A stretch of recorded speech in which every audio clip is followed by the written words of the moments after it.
بق الفراش مؤخرا رجع الكلام عنه وبقوة، وبقى حديث الناس في كل مكان. طيب إيه القصة بالظبط؟ في الشرح ده هنفكك لغز الحشرة الصغيرة دي، وهنعرف سبب عودتها المفاجأة، والأهم من كل ده إزاي نواجهها بالطرق العلمية الصح. خلينا نتفق إن الموضوع ده مش جديد خالص. علاقتنا ببقى الفراش للأسف قديمة جدا، بترجع لآلاف السنين. يعني بنتكلم عن معركة مستمرة بين البشر والحشرة دي على مر العصور. ده عدو قديم وعنيد وبيرجع يظهر كل فترة. طيب، سؤال مهم. لو هما بالقدم ده كله، ليه كانوا تقريبا اختفوا بعد الحرب العالمية التانية؟ وإيه اللي حصل في السنين الأخيرة خلاهم يرجعوا بالانتشار الرهيب ده؟ الحقيقة هي إن في مجموعة عوامل اشتغلت مع بعض وإدتهم الفرصة للرجوع. أول حاجة، العالم بقى قرية صغيرة والسفر بقى سهل وسريع، وبقى الفراش ده يعتبر راكب خفي محترف بيتنقل معاك في شنطتك أو هدومك من غير ما تحس. ضيف على كده إننا بطلنا نستخدم مبيدات كانت قوية جدا زي الDDT، والمبيدات الجديدة أضعف. والأخطر بقى إن البق نفسه بقى عنده مناعة ومقاومة ضد المبيدات دي. وهنا بقى لازم نصحح أكبر خرافة عن باقي الفراش. الموضوع ملوش أي علاقة بالنظافة. الحشرة دي بتدور على دم مش وساخة. عشان كده ممكن تظهر في أفخم فندق 5 نجوم، بالظبط زي ما ممكن تظهر في أي مكان تاني. هي ببساطة بتتبع البشر مش أكتر.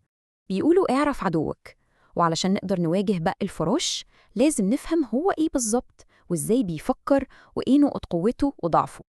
رحلة حياتهم بتبدأ من بيضة صغيرة جدا تقريبا قد حبة التراب. بعد حوالي أسبوع البيضة دي بتفقس ويطلع منها حورية صغيرة، ودي لازم تاكل وجبة دم عشان تكبر.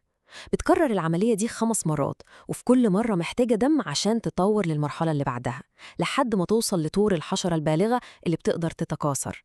الدم هو الوقود بتاعها. التعريف العلمي بسيط، لكن سر قوتها الحقيقي في تصميم جسمها. الجسم المسطح ده هو سلاحها السري، بيخليها تقدر تستخبى في أضيق الشقوق اللي صعب جدا نوصل لها، زي خياطات المراتب أو ورا البرواز اللي على الحيطة. مهم نعرف إنهم مش بيطيروا ولا بينطوا، لكن حركتهم سريعة جدا، وده بيساعدهم يهربوا لمخابئهم بسرعة بعد ما ياكلوا. ودي يمكن واحدة من أكتر الحقائق الصادمة عن الحشرة دي. في ظروف معينة زي درجات الحرارة المنخفضة، حشرة بق الفراش ممكن تفضل عايشة سنة كاملة من غير ولا وجبة دم واحدة. القدرة الخارقة دي على الصبر والتحمل هي اللي بتخلي التخلص منهم صعب قوي. طيب، بما إنهم أساتذة في الاختباء فصعب جدا نعتمد على إننا نشوفهم بالصدفة. لازم نتعلم إزاي نكون محققين وندور على الأطان اللي بيسيبوها وراهم. أول حاجة بتيجي في بال أي حد هي الأرصاد، بس هل ده دليل كافي؟ الإجابة ببساطة لأ. والسبب إن حوالي 30% من الناس جسمهم أصلاً مش بيظهر عليه أي رد فعل للأرصاد، وحتى لو ظهرت بتبقى شبه قرصة الناموس. عشان كده الاعتماد على الأرصاد لوحدها ممكن يضللنا، ولازم ندور على دليل مادي ملموس. الأدلة القاطعة اللي الخبراء نفسهم بيدوروا عليها هي دي. أول حاجة نقط صودا صغيرة على المرتبة أو الخشب، ودي بتكون فضلاتهم. تاني حاجة قشور شفافة لونها بني فاتح، وده جلدهم القديم اللي بيتخلصوا منه لما بيكبروا. ممكن كمان نلاقي بقع دم صغيرة على الملايات، ودي بتكون حشرة اتهرست غصب عنك وانت نايم. وطبعاً أقوى دليل هو إنك تشوف الحشرة نفسها حية. لما نيجي ندور لازم نقلب الدنيا حرفياً. لازم نبص في كل ثانية وخياطة في المرتبة، نفك السرير نفسه ونفحص كل حتة فيه خصوصاً لو خشب، نبص ورا اللوح الأمامي للسرير، جوه الأدراج، وحتى في برايز الكهرباء أو ورا أي حتة مقشرة في ورق الحيطة. أي شيء صغير بالنسبة لهم هو مخبأ ممتاز. طيب لو للأسف اكتشفنا إن في إصابة، نعمل إيه؟ إيه خطة المعركة الصح؟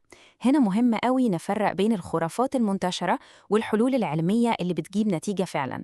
أكبر خدعة للأسف بنقع فيها ودايما بنتسأل السؤال ده: يا هندسة، الشمس عندنا في مصر تحرق الصخر، هل لو طلعت المراتب والمخدات في الشمس يومين أبقى كده قضيت على البق والبيض؟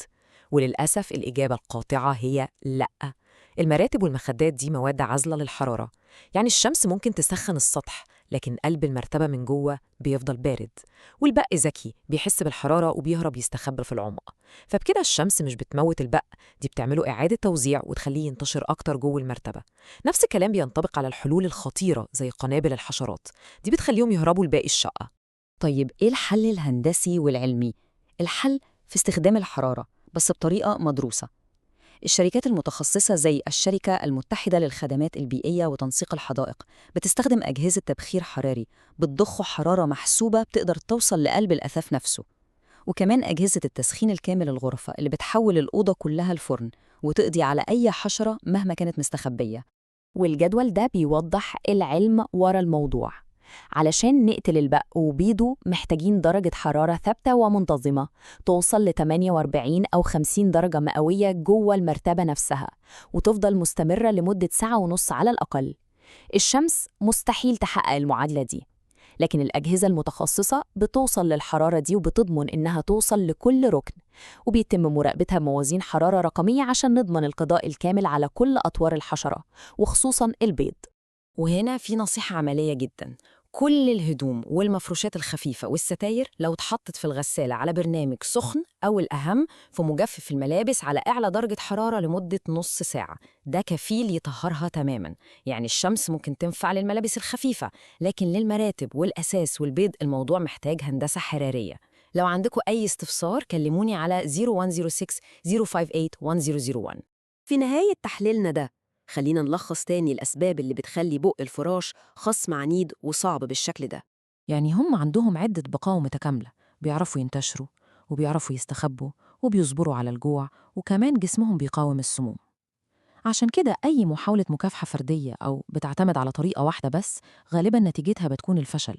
والمقولة دي بتلخص حقيقة مهمة جدا: مكافحة بق الفراش بنجاح مش مسؤولية شخص واحد أو شركة واحدة، دي مسؤولية مجتمعية محتاجة وعي وتعاون من كل الناس في المكان، سواء في عمارة أو فندق، عشان نضمن إننا نقضي عليهم بشكل كامل ونمنع رجوعهم.